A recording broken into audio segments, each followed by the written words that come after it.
Welcome to the Journos. I'm Peter Martin, Tam Cowan, Alison McConnell and Hugh McDonald. Join me on this week's show with lots to discuss and lots of topics that I think might whet your appetite as well to offer your own opinion on the feed on our YouTube channel. And if you're enjoying the variety of our content, don't forget to hit the subscribe button on our YouTube channel. And if you download the app, all the breaking news is at your fingertips.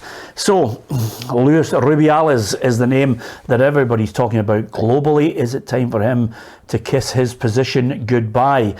Should we ban heading the ball in professional football? There's a call for that. Is there a transgender advantage in sport?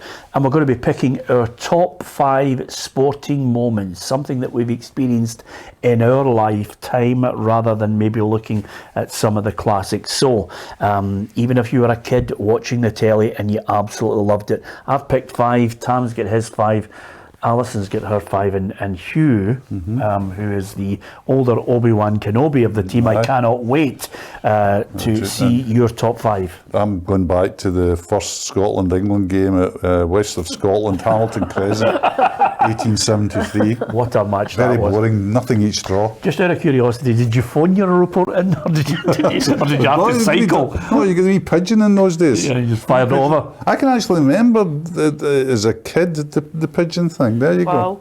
And the old Hampden press box, which I went into 50 years ago when I Paisley Daily Express report, I was 17. So 51 years ago went into it. They still talked about the bits at the back where the pigeon lofts, and whether that was just a wind up for a 17-year-old boy or not.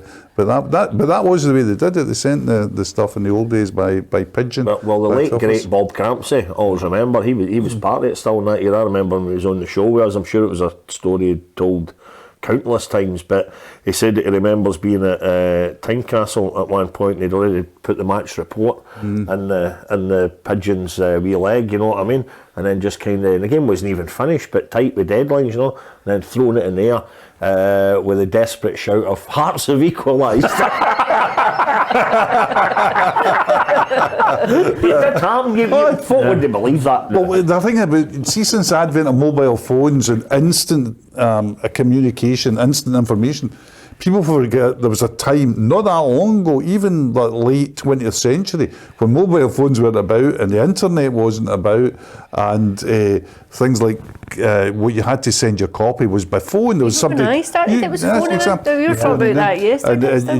In the old days, again, about 50 years ago, when I used to do, there used to be the Pink Times and the Green Citizen were running reports on matches, and if you did say you were doing East Kilbride Juniors via Les Mahago, you had to phone in what they called a runner, so you'd phone in 5 pars, watch the game, phone in another.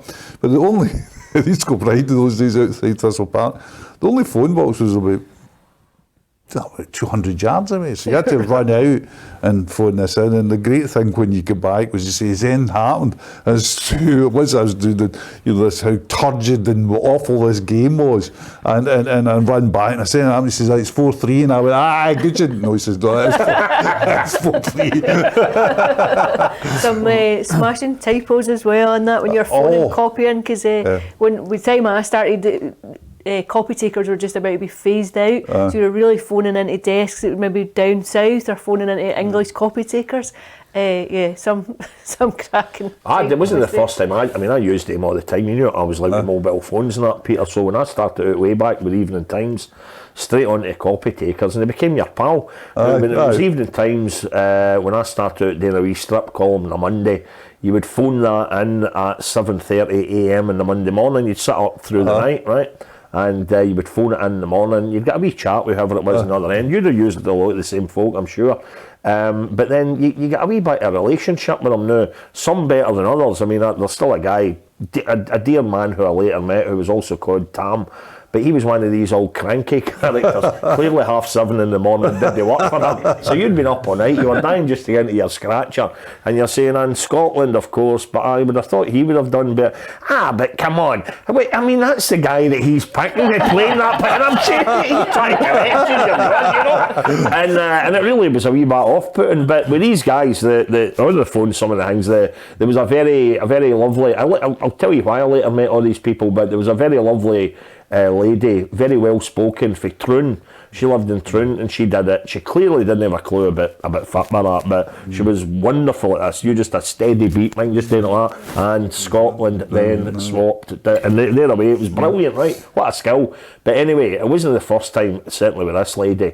And because he was prolific at the time, I'd started with Evening Times. Twice it slipped through where Ali McCoist was kind of like more maybe an Asian gentleman, A-L-I McCoist, you know what I mean? And you looked at it and see when you saw it in cold print, you thought, how did that ever slip through? You know, I mean, subs back then, you know? But no, it was wonderful. And I bet it's something that you dealt with as well, Ali. It was, I used them then for February 1991, right through to by which time I was at the Record to about 2003, right? So it was a long time, and by which time, as you say, I think they moved to somewhere like, was it Whitby or? It was somewhere with down a W. south. I definitely started with a W. But I'd kind of built up a kind of a vocal relationship with all these folk, you know, you got to, you know, and you'd built up and you'd had a wee image of them. So when it was all coming to a close, and I knew, right, you know, I need to get the old Spectrum ZX81 out, right? I invited them all out for a bite to eat just to say thanks for they're the ones that ultimately put your words on the page, you know. So we met. It's a restaurant that's still there in Glasgow in St Vincent Street or place, but at that time it was just called Number 74. I think it's now like an Indian restaurant called Mowgli, in fact it is. So I thought we'll meet them there, right? And I made a point of me being there early, and there was about 7 of them invited because there was quite a crowd of them back in the day. And you know what? The spookiest thing ever, I got there nice and early to see them coming in. And see as they come in, whatever just through their voice, the picture, the image I'd built up with them, I got them all right. I says, oh, Tommy, how you doing? Oh, Margaret, how are you? You know, I just had this image of them. You know, it was incredible. You nailed them. No, we just had a drink. Dear me, I mean, by the way, the next topic you're not going to like. But, no, but it was great. It was honestly, and I get quite even thinking about it here, a wee bit emotional because it was all these folk. Only met them once, and that's when we were saying our goodbyes. Yeah. Weird. Incredible. Obviously, you're taking us off in a different direction like the pigeon. But the first topic I thought we'd talk about in the journos, again, you know, we try and deal with difficult subjects that bring back great memories. This one really has caught everybody's eye. Everybody's talking about it. Everybody's offering an opinion on it. And I think we've got a broad spectrum in the church here today to talk about Luis Rubiales. Now, basically, for the benefit of somebody who may well have come from another planet, Spain going into the World Cup already had problems with 15 players were refusing to play because of basically training facilities, the way they were being treated by the Spanish FA, and then eventually some of them decided to come back in and play. From there, they just went on this run all the way to the final. They defeat England in the final and win the World Cup. And at that point, as they're going up to receive their medals, Luis Rubiales, who's the Spanish Federation president, is embracing all the female players of Spain. Now, at this point, I have to say to you, I'm sitting with my wife on the couch watching the ceremony before he gets to Jenni Hermoso. And I turned around to my wife and I said, He's a bit over the top. This guy is cuddling every one of those players. How many years have you been married, Peter? It maybe only seems like that. No, but it was one of those. It was one of those crazy situations where, if before he gets to Jenni Hermoso, I'm looking at my wife and saying, I go back even before that. Before the players even come on the park. His gesture when they just won the cup. Remember, he's standing next to a 15-year-old girl. Yeah. And he grabs his crotch and he makes an obscene gesture when they won the cup. Yeah. And you go, what? I mean, I looked at that and I went, what? So incongruous as well. It's a tournament of inclusivity. It's a women's World Cup. It's supposed to be the best stage for a women's sporting event ever, and you have this really aggressively masculine gesture. That's why, because see later on, if he had come out and said, this gesture, I think is crucial because it puts it all in the context. Because if he had said, like, I kissed them, I should never have kissed their lips. I get completely carried away. We just won the World Cup. Yeah. I'm so sorry. I've apologised to her. I'll never do this again. I'm going into, I'll have to learn about these boundaries and all this. It was just completely unacceptable. You go, well, do you know what? He's put his hands up. But because of that gesture, to me, when I was watching it as well, as soon as I started doing that, I says, I don't quite what I said, but I said, you're one, you are, you are for the watching, as my mum would say. Do you know what, automatically, in my mind, as I said to you in the build-up to it, and by the way, it just depends, I think, and I'm not trying to be, some old fuddy-duddy about it. It's about, that's my job. Exactly. It's your upbringing. It's the way you treat women. It's probably easier for me because I've got 7 sisters. So I don't need to be lectured on women who are confident, who are talented, who, have their space in the house, and they didn't need to be, somebody standing next to doing the dishes.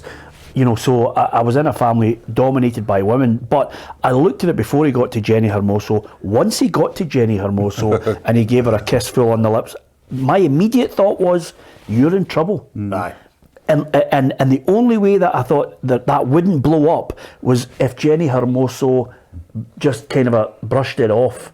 But at that point, the whole thing has taken on some twist. But you know what, Peter, it's, the guy was obviously an idiot, but where's he been living for the past, 15, 20 years to know that you just can't behave like that, but for the guy in question, you think, I agree with you, if he'd get in there very, very quickly with some sort of an apology right away, the reason I would have liked that to happen is for the sake of all the other girls in that team who've won a World Cup. And there's no a soul on the planet that's talking about them now, Aye. And the other thing I would say is, this guy, he wasn't, I know he was at Hamilton Accies, it wasn't as if he was in the Hamilton Palace at the dancing or something. Yeah. This guy effectively, as indeed were the Spanish players at a World Cup final, that's their workplace.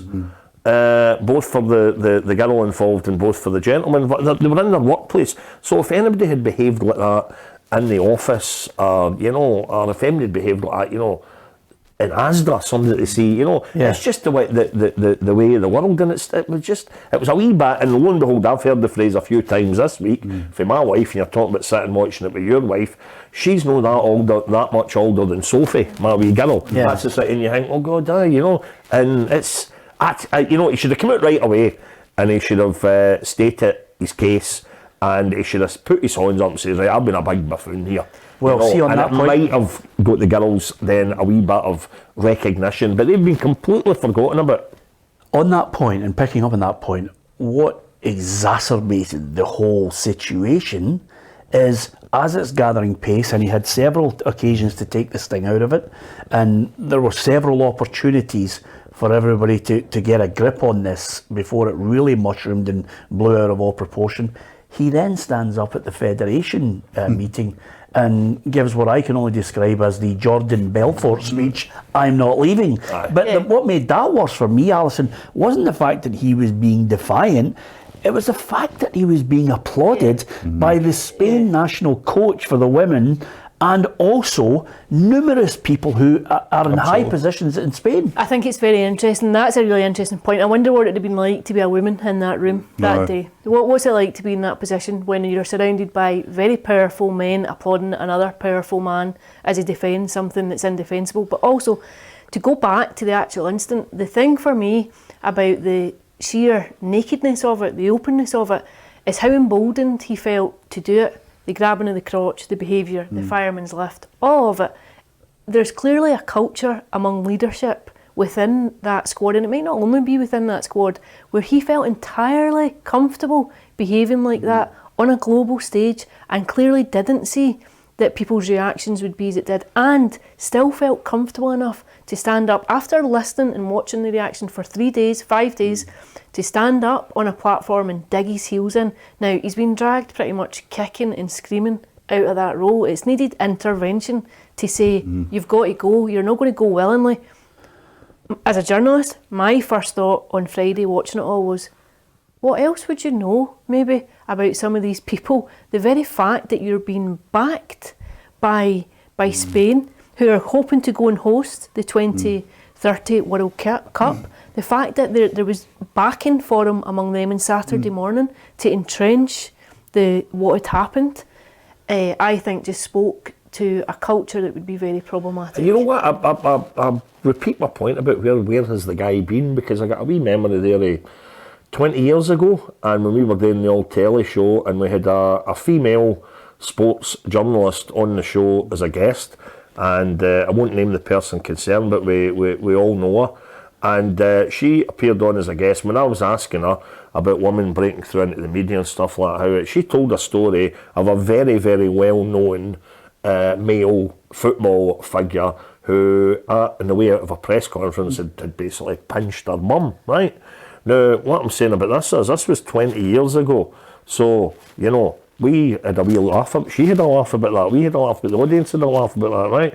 But that's almost like that's like the same thing now, 20 years on, you know? It's like, where has the guy been to know that you can't do that, mate, you know?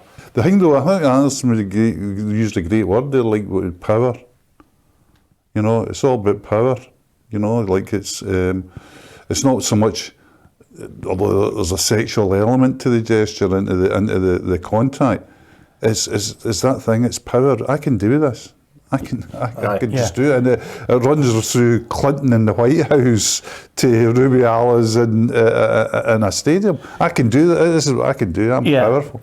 Over and above that, standing up and saying he's not leaving, but to then come out with the claim that it's fake feminism, it was almost as if, apart from anything else, he couldn't see the wrong. He thought it was acceptable. Then he'll throw paraffin onto the fire and, you know, come out with another line that just antagonises people even more. But the other point here that I think, and you touched on it, and it's the fact that maybe in that culture, in that male-dominated game where they are trying to come to terms with whether they're going to back and treat women's football seriously, why they wouldn't, I do not know, because their football at every level is phenomenal, Alison. And they've invested hugely across. I mean, if you go back a decade, in terms of women's football, Spain and Scotland would have been eachy peachy. They would have been on a par. But what you've seen over the last decade in Spain is a massive investment into women's football. Clubs really buying into it. Not just buying into creating facilities and financial structure for the women's game to progress, but also coaching. They've worked really hard at identifying various things around women's sports science and all the rest. It's really led the way in a lot of ways, and that's been reflected not just in the World Cup success over in Sydney, but in the under 17 and under 19, under 20 female World Cups too. They've been very, very dominant in youth competitions. But to me, I think there was almost as much damage done on Friday than there was with the actual behaviour on Sunday. The doubling down of it, the inability to hear or afford room for another perspective and another point of view, when all around, you know, the country's up in arms about it. We're seeing protests even still this morning in Madrid. Not hear it and to be so deaf to it, but not even just to be deaf to taking the points on, but to still think you can survive it. Yeah, you talked about the point about whether this is something that's throughout the society and they haven't moved on and they haven't been able to progress. I mean, the acting Labour Minister, Yolanda Diaz, says that there is male chauvinism is systemic and it's a problem, and it's probably why maybe, you know, so many men in that room thought, we'll back him because we're not going to be browbeated into you know, being in their minds defeated by a women's cause. Is that fair to say? Aye, absolutely fair to say. I mean, you just have to look at the room itself and see it's full of men. Yeah. You have to look at Rubiales' position and say, why is it a man that's... And this is shared not only in Spain, but all over. Why is that? Why is man the head of the FA? You know? Yeah. Why is the man ahead of every FA or just about every FA?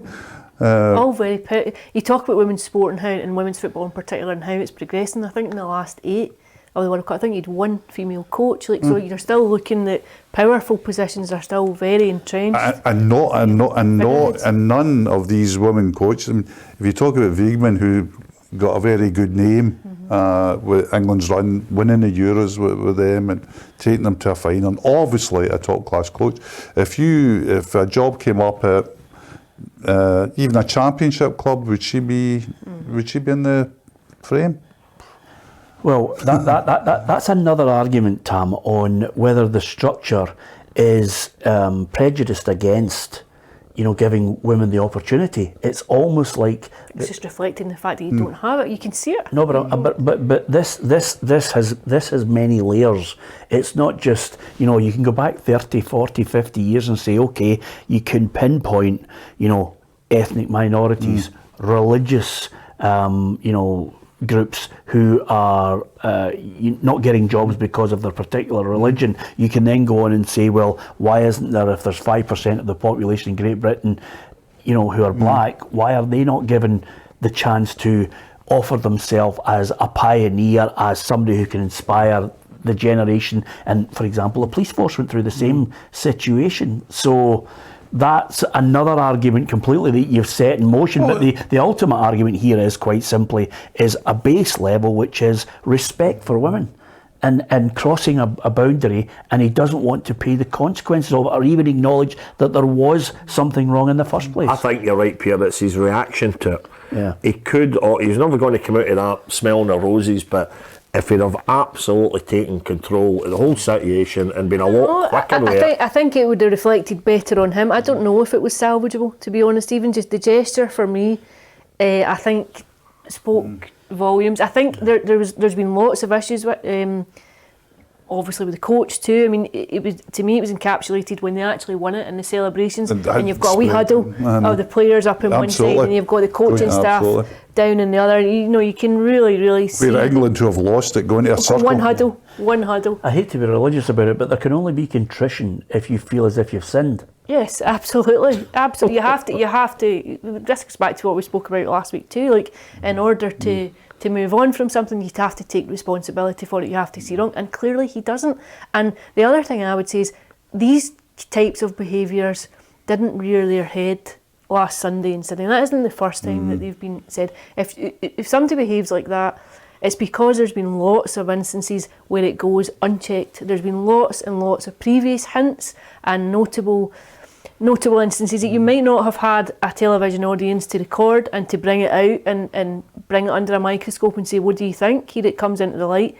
What do you think is going on behind closed doors? What do you think you might not have heard, and what do you think you might not have seen, that someone feels emboldened enough to behave like that? Yeah, you're absolutely right. Listen, this is an ever-changing story. It's moving constantly. There's an investigation at the moment to see if it was indeed criminality of a sexual assault, as well as, of course, the regional presidents of the Spanish Federation have called for him to resign, and I think FIFA have now banned him for 90 days until this whole issue is resolved. It will probably go on even longer than that. But that was just before going for it, it's worth pointing out he's vice president of UEFA too. Yes, it's a big call.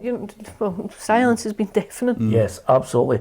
But then again, maybe there's huge changes needed at those establishments as well. But that's programme 7, Ali. Calm your jets. The other great thing as well, when I said to Tam, listen, the Journos show will have different guests on every week.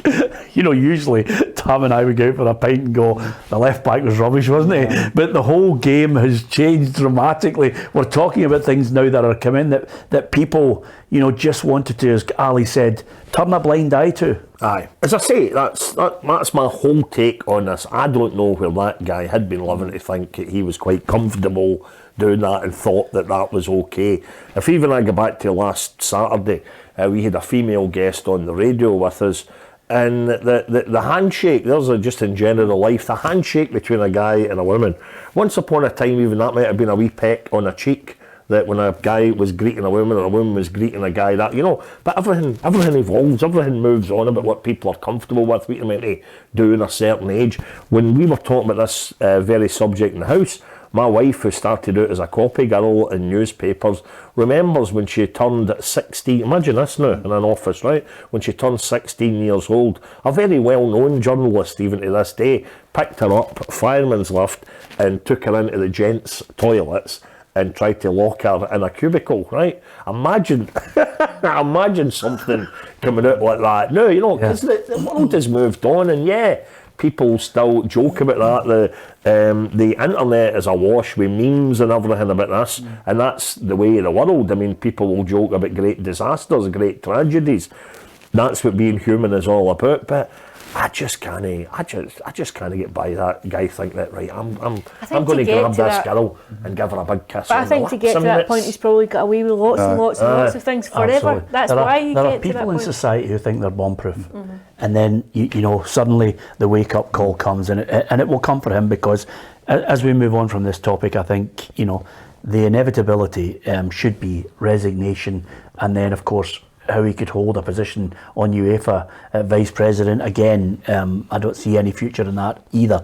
You might have a different viewpoint on it. You might have an alternative. We've hopefully offered some sort of balance. I don't think there's a balance to the end where a girl feels as if she's been forced into something that she didn't want to do. So I can't see offering an alternate to that, other than the fact that the one last bit on this whole topic is Rubiales' mother has gone into a church and is now on hunger strike. The other aspect of it is she's claiming it's a witch hunt towards her son, which I mean, I was trying to think of, is there a balance to this, but I can't see it. You may explain it's part of his behaviour, part of the entitlement. Maybe part of that. I mean, if this was the great show which I watched, I'm telling you, Room 101, right? We just end this segment, we'll have a picture of Rubiales and you just pull that in the bin. Exactly. Oh, I'm moving back to Hamilton. Ultimate punishment. Just before you go on, though, I thought she was very, very brave. I think you probably cannot understand how much pressure that she came under in the aftermath of that incident to come out and present a very public statement in a public front, and to stand firm and to say, no, knowing full well probably what was going to happen and how it was going to unfold. They gave a statement on her behalf. That was false, and then accused her of lying again. I think you would have to commend her bravery and her courage. Absolutely, but can I just say something to you? As Tam has mentioned, as the world evolves and people are rightly being treated with respect, 5 years ago she would not have come out. 5 years ago, that girl may well have been in a society where she was frightened even. She could have been lambasted 5 years ago. I think the fact that there's been such a split in that camp, and there's clearly been a lot of issues around it, that she knows there's support for it, and she knows that she actually, for the first time maybe, that there is a bit of power swaying, that there's an opportunity to maybe cause a bit of damage to some of those in power. Yeah, okay. Banning heading the ball is next on the agenda, and I must admit, this one, I think, again, there are two sides to it. Some of it is totally and utterly understandable, because the research basically says, scientific research into it, if you're a professional footballer from the 50s, 60s, 70s, 3.5 times more likely to receive a diagnosis of, a disease, Alzheimer's or motor neuron disease. If indeed you were a defender, you're 5 times more likely to have contracted this disease. And we only have to look at Billy McNeil, Gordon McQueen, Frank Capel, Ali McLeod, and I know Ali McLeod's daughter, Gail Pirrie, has come out and said, it's time that they banned heading football. And also the NHS consultant I looked up, Michael Crawford, who said it's beyond dispute now that heading the ball causes chronic traumatic, and I hope I get this right, is it encephalopathy? I'm sure he's going to correct me on it, but a brain injury, and it's causing problems for players in later life. Now, here's the bold one right away. Can we ban heading the ball in professional football? We have to. It's simple as that, particularly if you say the words professional football, because what will happen is what's happening in the National Football League or NFL in America, where there has been proof that trauma to the head has caused deaths. There's actually cases where that people are examining that has caused hugely violent reactions. People have murdered people, have gone in gun sprees. Defensive backs in America is a famous one. I think it's Hernandez in Boston. And if it comes to the stage where you cannot protect your participants, and it's proved that this is an issue of health, you've only got two options then. You either ban it, or you say you've got to sign a waiver. And that's the point I'm just about to bring us nicely on to, which is quite simply, Tam, in American football, you know, they may well have more protection. They may well have a situation where there are laws where you can't grab the helmet, you know, for fear of neck injuries. There may well be a situation where there are only areas where you're allowed to hit them, but there's still high impact. So American football for me is very, very difficult to police that in 20, 30 years' time, to offer compensation to someone who's got Alzheimer's or dementia related to their sport. And as Hugh mentioned there, if you want to play football, if you want to play American football, if you want to box, sign the waiver. You know the dangers. You want to get in a car and drive at 150 mile an hour, sign here. Absolutely right. Well, first up, I think I'll be accused of bias here, but Munnell, we've obviously had a trial via Bevis Mugabe of not heading the ball over the past season or so. If you watch any of the corner kicks that we conceded, you know, so that was a brave move by us. But no, I think the great thing about this is some folk argue, one of my pals indeed argues that this was just recently with this conversation, but he says, what are the stats for people working in the post office in terms of dementia and Alzheimer's? Says the only reason that we keep hearing about it and photographing this back is because football is such a high profile sport. There's been so many high profile people, you know, and then he starts saying about all the stats between how many people have ever had a serious brain injury or deemed to have a serious brain injury through heading the ball compared to how many footballers there have been, you know. But I think it's a great thing. I think it is substantially more than normal. Yeah, I've 3.5 times. Yeah, well, Willie Stewart has proved it. I mean, this is a proof. I think it's a great thing, not a great thing for them and not a great thing obviously for the people involved, but because there has been now high profile people that we're all aware of at the heart of this. We were talking about it coming through to the show today about Billy McNeil. And then, you know, that is a time then to really take action. You're right, there have been too many examples of this. And how many examples of it weren't even diagnosed in the past? Simply because you didn't know what it was. The crucial thing about the research, which was done by Dr. Willie Stewart, who's at the Queen Elizabeth Hospital, and the crucial thing why Scotland is at the forefront of this, was that Scotland had a database of professional footballers, stretching all the way back. Other football nations didn't. So you could actually take a profession and everybody that played in it, everybody, because if you sign professional, you're on this database, and you could trace why they died. Now it's you can imagine how painstaking that is. Yeah. We had researchers to do it. So it was an entire, pure sample of footballers.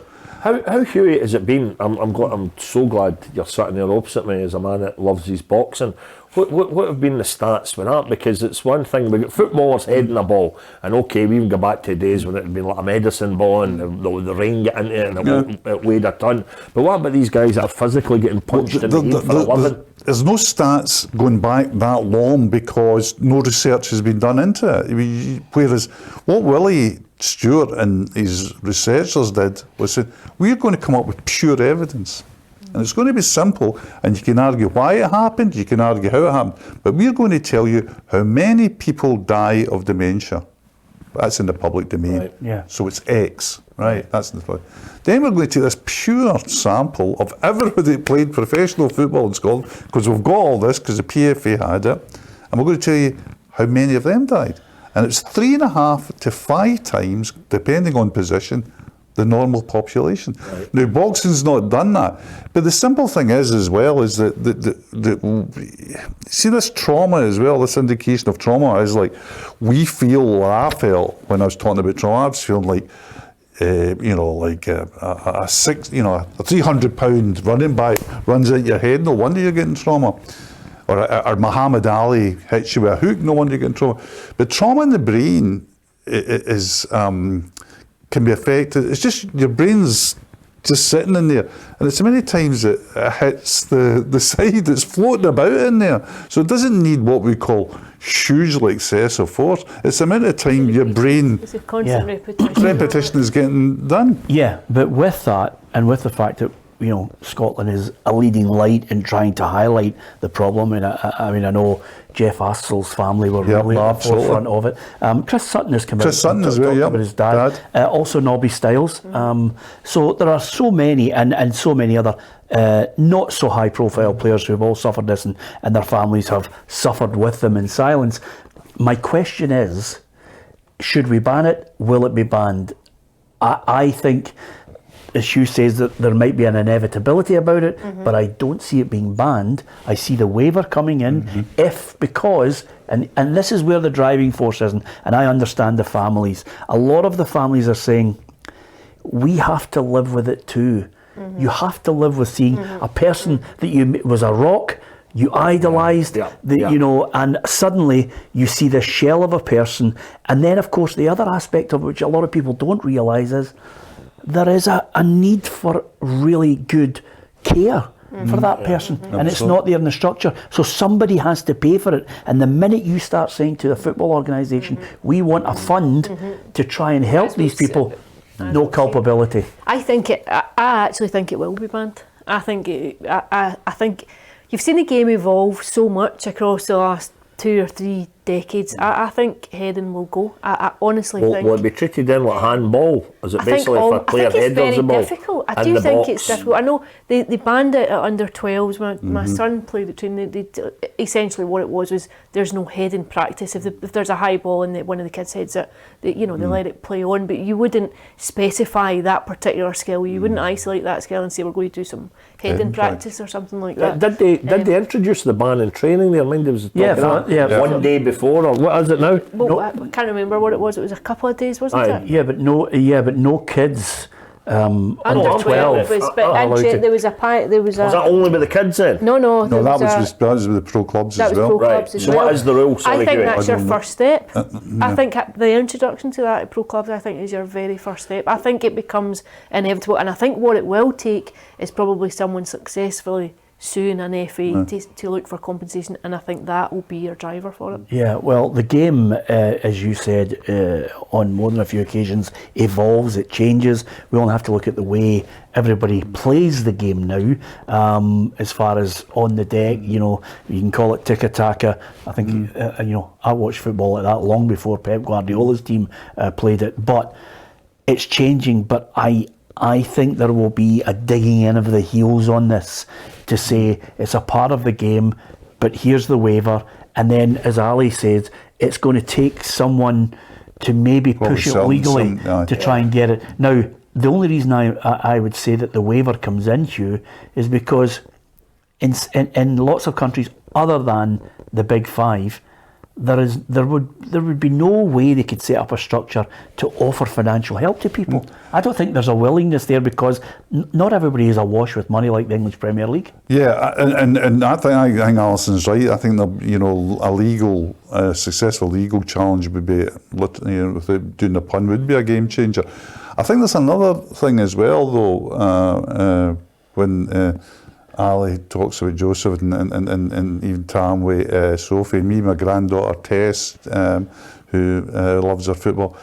If it becomes, at that very young age, if it becomes apparent to parents that they're sending their kids every Tuesday and Thursday night to a place where they might incur dementia in later age, they're not going to send them. Yeah. And I'm talking about that would be, you can see it in rugby at the moment. A lot of the rugby's changed completely its protocols on kids because people don't want to send their kids into situations where they're going to not get traumatic injuries in the moment, like break your leg or break your arm. We all know that. We've all gone through that with kids, falling off trees or playing football and breaking this. That's fair enough. I think most parents accept. But if you're actually putting your child into a situation where you might be endangering their long-term health, that's when the balls burst. Yeah, it'll be interesting to see whether it gathers pace, whether indeed something like that comes along where somebody takes it to court and tries the legal route to getting some. I think the main thing is for families, and I understand the driving force. If you're suffering, Tam, is some kind of financial help or understanding that there needs to be a structure in place, a safety net to help families deal with it. And I can understand why some people are actually really pushing it. I mean, I know one of my former colleagues, Mike Edwards, who's a journalist at STV at the time, right. He's pushing it because he's obviously looking after his mum in dementia. She wasn't a footballer, by the way, but one of the things that I think he feels is he knows the pain of it all. Absolutely. And again, I just wonder if we need, because it seems to be peaks and troughs for us. You'll hear about what, you'll go back, maybe you'll hear about, let's say, Jimmy Johnston, and then that gets forgotten about for a wee while, and then you hear the big Frank Coppell campaign we had, and then you forget about that for a while. Chris Sutton was right out forefront with it about his dad maybe 18 months, 2 years ago now. Yeah. And then, it's as if we need maybe a concerted effort to get the message out there. Maybe the facts that they have now should be, absolutely set in stone, like the commandments, we should know exactly what's going on here.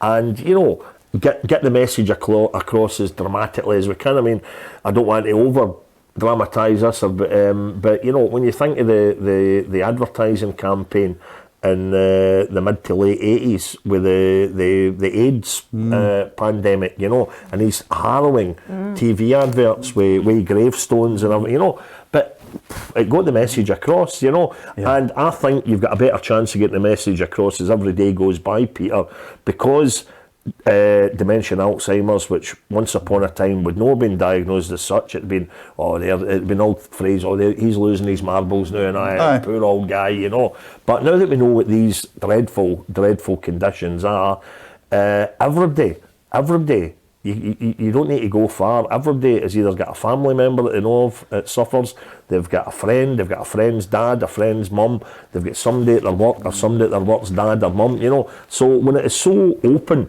then let's get the guys out to say, look, once upon a time we encouraged people to smoke, and folk thought it was very glamorous and in the movies, and they wouldn't have been seen without a cigarette, but we didn't know the bloody damage it does to your lungs and all your other major organs. So now that they know what head in a ball can do to your head, to your brain, then it's got to be right out there, deal with it. And you know what, just lightly, not lightly, but we do always go back to the phrase, in fact, every coach worth his salt shouting and keep the ball on the deck, keep the, then let's have a go at it. You know what I mean? Yeah. What would it be like? Do you think it will happen? Not immediately. Not immediately. It's certainly not going to happen. I like them scratching away at the thing about the training, where don't do it in training and all that.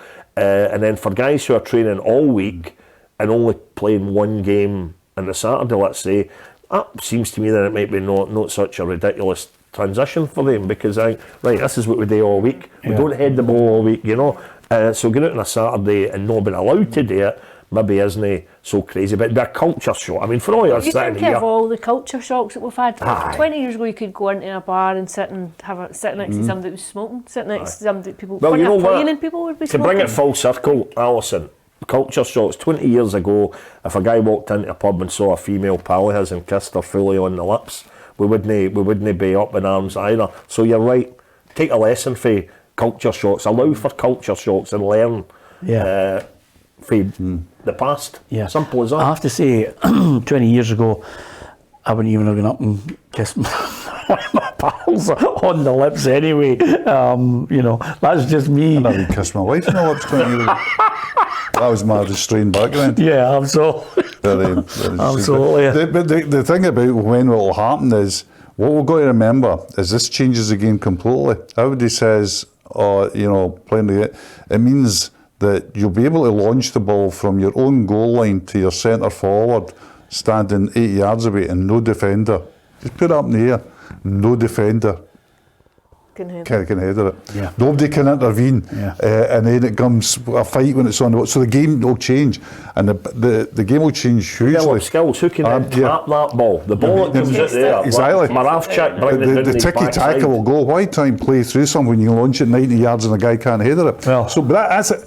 What I'm trying to get to with that point is that you'll be changed. The reason there's a resistance to it is, what people forget is, football is the greatest show in the world. There's no other that comes close. not in popularity, and not in money. And money is a crucial thing. And the people that have invested in that will not want to change the product that much. And that is where you're going to have people saying, well, my kids are not playing it, or I'm not watching it, or we're going to sue you. We're going to court. Absolutely. Okay. It all comes down to it. It always comes down to that. Basically, we can leave it to the Saudis. Yeah. That's what you're saying. Another topic has passed us by. I'll try and move on. Although it's a good topic. I mean, listen, at times, even with all of these, we try and treat them with the greatest of respect. Very briefly, what do you do with a corner kick? Imagine they get outlawed, the head and get outlawed more. Would we just stop having corners? Do you just have, Goalkeeper, you need to create you adopt a different philosophy of what you're doing with the corner. That's it in a nutshell. or do you still hit it in as a normal corner kick, hoping that a defender heads it and you win a penalty? Well, who knows? Try to hit it half a player. It's a good point. you could bring in a rule, of course, the handball is out. There's no such things. You're not allowed to clutch the ball, but you can hit the ball with your hand. Hey, changing the game. That's by the way, that's for show number 577. That's what I'm saying. Everyone's got to change. Yeah, absolutely. You're not just saying, oh, no heading. You're saying, no, we're going to change the You've sport. got to tweak everything. Okay, I don't want to, lessen the impact on the other topics we've got because there's a couple of really good ones. But just,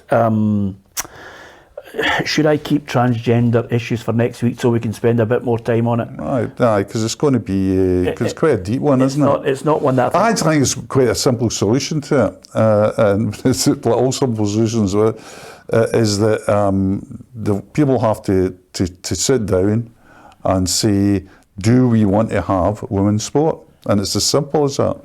It really is as simple as that. Yeah, because see if you have transgenders in women's sport, it's not women's sport anymore. I think it's as simple as that, but there's a huge argument that would compete against that and say, well, I identify as a woman and I've had hormone replacement, and so I am. And then what you say is there's two sports. There's male sport and non-male sport. And my goodness, best of luck with that, everybody. Yeah, and that's why I want to give it a wee bit longer than the 15 minutes we've got left. We'll definitely talk about it in next week's programme. I've got that much research on it. I'm thinking to myself, I can't give that 10 minutes. But I'm giving you my top 5 sporting moments, okay, in my lifetime that I've witnessed, and this is why I've picked them. So my first one We're doing one each round. We'll keep going round one each, or you doing all yours together? What do you want to do? I'll go with the court on this. I suspect we must have some common one. Let's go round one at a time and see if we've got any clashes.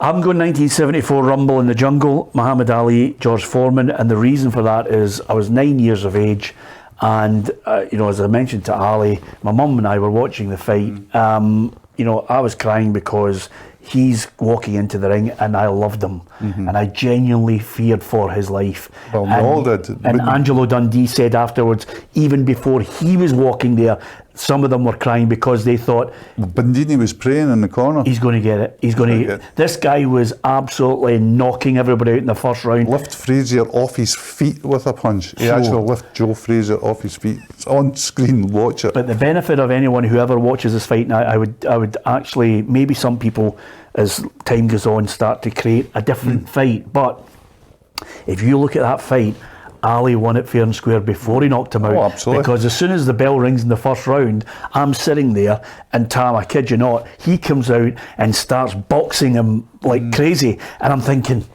what's the tactic here? He's absolutely hammering him. And then eventually Foreman starts throwing the bombs and then we get the rope-a-dope. It's just I love it. For your number one, I think I've got a different number one, but I'll say for number one, I can see why it's number one, because it's on my list, because apart from anything else, it's probably the only sporting event that's won a Pulitzer Prize-winning novel in the fight by non-Mueller, and an Oscar-winning documentary in When We Were Kings. Yes. The access they had. If you ever read Hugh McIlvanney's account. McIlvanney tells this story about the night the fight happened, where he and his wee mate Ken, I always forget Ken's second name, who worked the Mirror, decided to go out to say, well, we're doing nothing anyway because it's Sundays. We'll go out to Ali's villa and we'll see if it... So they go out, they chat the door, and they go in. And McIlvanney told me this huge story for 45 minutes from Bishop Briggs to Troon. It was a Glenn's funeral coming back from that. and told me it word for word. And they sat by the greatest sportsman of all time, after his greatest victory of all time, for hours talking to him. So eventually Ali said, listen boys, I have to go to sleep. You know, his voice was husky, he was weak. So Hugh and Ken went outside, and as they were outside, they opened the door and there'd been a biblical rainstorm. I know it's a cliche, but it actually was biblical. The place, they walked out and it was flooded. They couldn't do it, they couldn't get a taxi and that, so Hugh lit a cigar, and there was this moment of reflection. He said out of his mouth, he says to Ken, do you think there was anything in that? so Ali, that's a long way of saying Ali would be on my list, but number one for me would be Lisbon.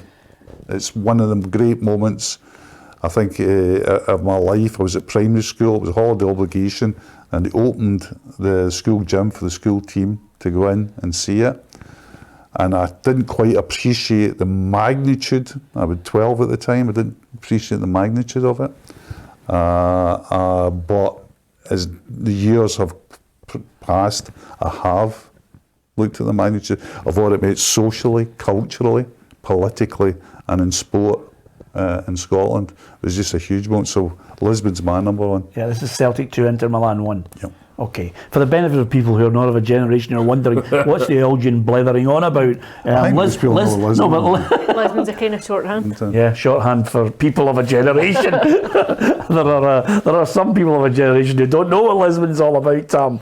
Yes, absolutely. Right. What's your number one? Well, you said, I don't know if you were joking or not when you texted us about no mention the cup final, so he's mentioned a European one, yeah. Right? I don't even need to mention 1991 because as great as that was on May the 18th of that year winning the cup, you couldn't enjoy it. You genuinely couldn't enjoy it because the nerves were something else, you know. And there's still stories and still guys I meet to this day. Saw one of them at the game last week, in fact, who they were in the bowels of Hampden, if you like, when most of the game was being played out, furiously smoking. That was the only place they could still smoke. They couldn't bring themselves to watch a game because their nerves were shattered, you know. And I felt like that because Motherwell were perceived to have done the hard bit in the semi-final. They always say, and certainly as a Motherwell fan, you always get told, when you're up against either half of the Old Firm, you don't get two bites at the cherry. And we had the draw with Celtic in the semi, and we had to go to the replay, which incredibly we won 4-2.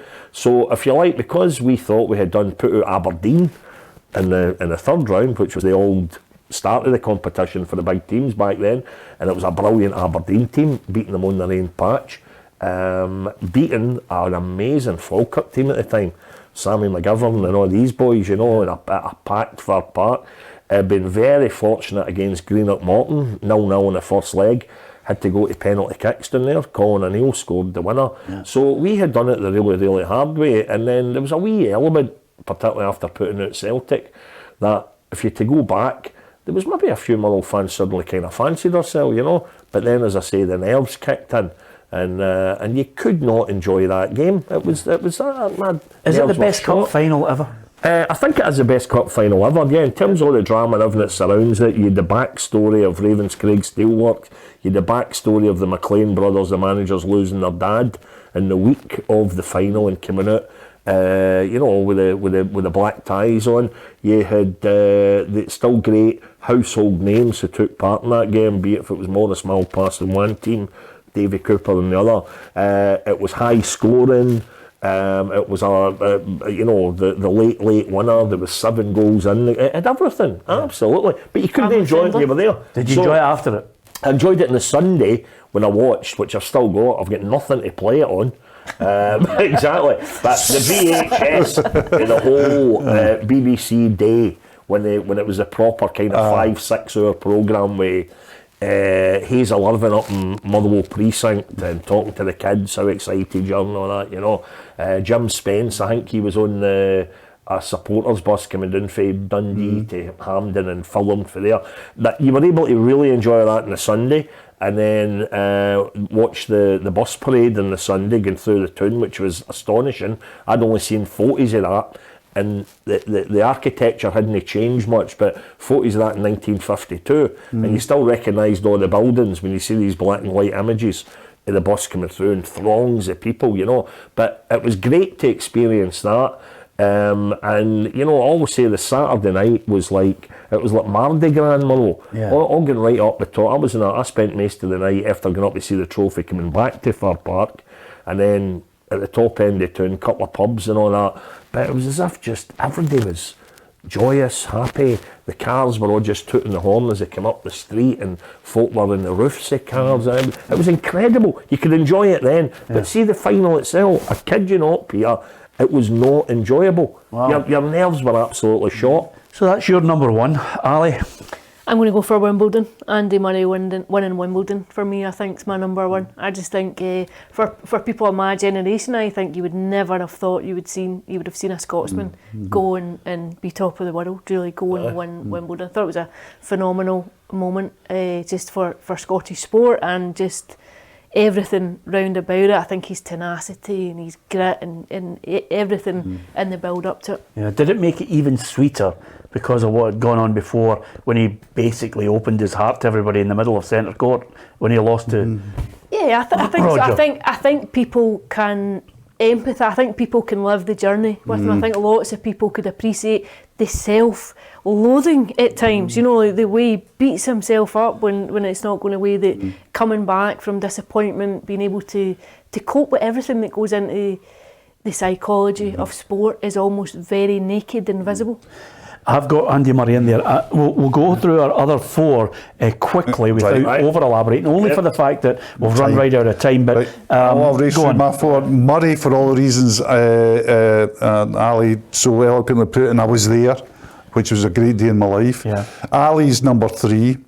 1973 qualifying for the World Cup. People forget how long it was since we'd qualified for the World Cup. Joe Jordan's goal. I was there that day. I lost my heel off my platform sole and walked home like Long John Silver. So I remember that.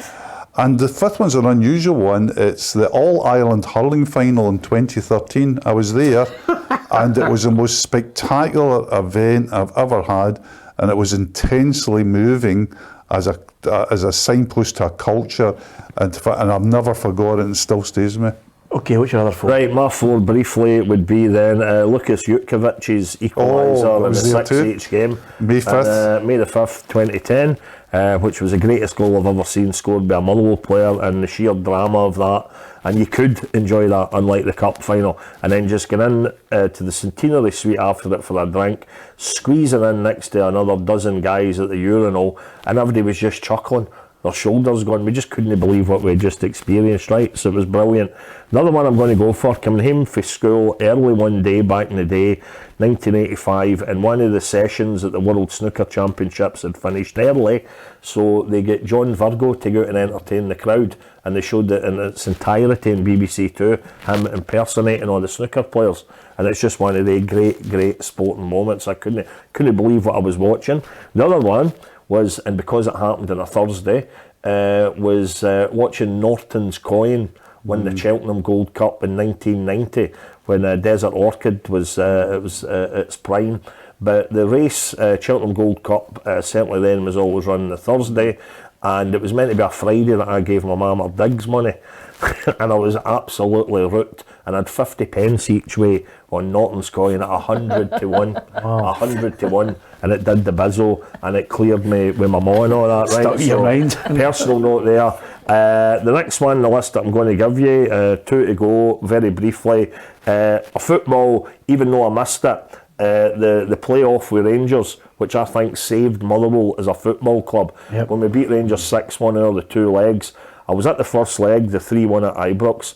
Couldn't believe what I was watching even that night, because nobody gave Motherwell a chance, including myself. And then the 3-0 return leg was told to me by, the result of that was told to me by a lovely couple from Falkirk at the Magic Kingdom at Disney in Florida, at which point I'd already forgotten that there was a game that day.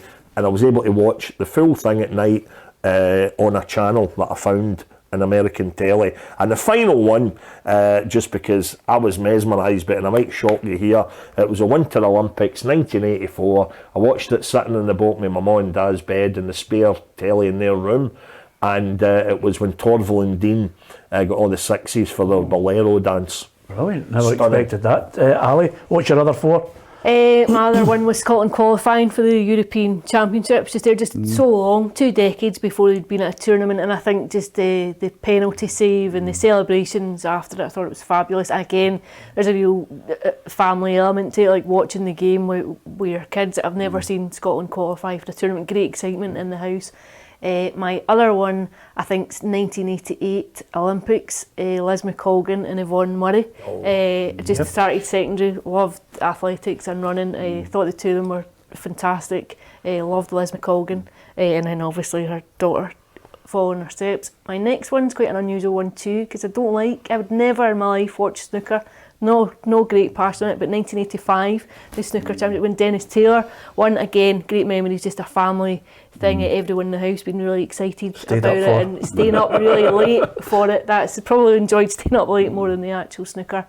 And my last one I think might be Scotland's women qualifying for the 2019 Women's World Cup. Just felt like quite a seismic moment in the growth of the sport. Okay, brilliant. My last 4, 1977, Red Drum winning his 3rd Crown National, if only for the fact that by that time everybody had written him off and it was just the nostalgia of it, and he still managed to, with Ginger McCain as his coach trainer. It was just magic as a wee boy watching that. Andy Murray winning Wimbledon, phenomenal. Do you know what made it even more special? Just the fact that he was Scottish, you know. That's and they were waiting that long for, you know, that was my intro to the piece. Tim Henman, and here comes Andy. That was my intro to the piece. I think he was 25 at the time. As a 25-year-old man, a 25-year-old Scotsman yesterday won the gentlemen's singles at Wimbledon. Yeah, you know, I mean, what else do you need? Exactly. Full stop. See you later. Next one, no surprise. Kenny Dalglish scores the winner for Liverpool in the European Cup final, 1978.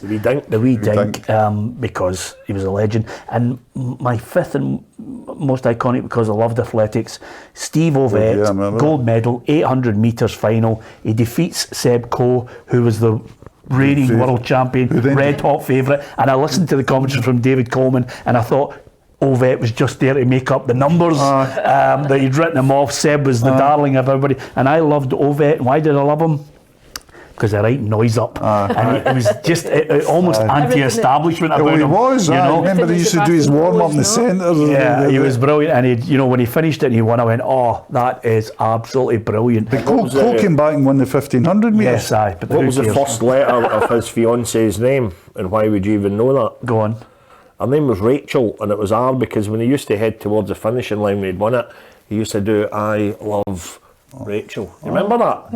As he approached the finishing line. And by the way, I couldn't think of a better way to finish the journals this week. A wee bit of romance there. But I hope you enjoyed our 5 top sporting moments and the topics we discussed. We try and make it topical and, of course, something that you might want to contribute to. Thanks to Hugh, to Tam Cowan, to Alison McConnell, and from myself, Peter Martin. Do join us on a regular basis for the journals. We hope you enjoy that feature. We've got straight talk with a lot of very special guests. Hugh Dallas has certainly got a lot of people talking. And we've also got Women's Football Show, which is absolutely brilliant with Alison and Kerry, and special guests every week. And not forgetting, of course, the football show itself on Mondays and Fridays and Saturdays. And Kerry's even got the preview show on a Saturday morning too. Lots of variety there for you. Hopefully hit the subscribe button on our YouTube channel. But today, thank you for listening and watching.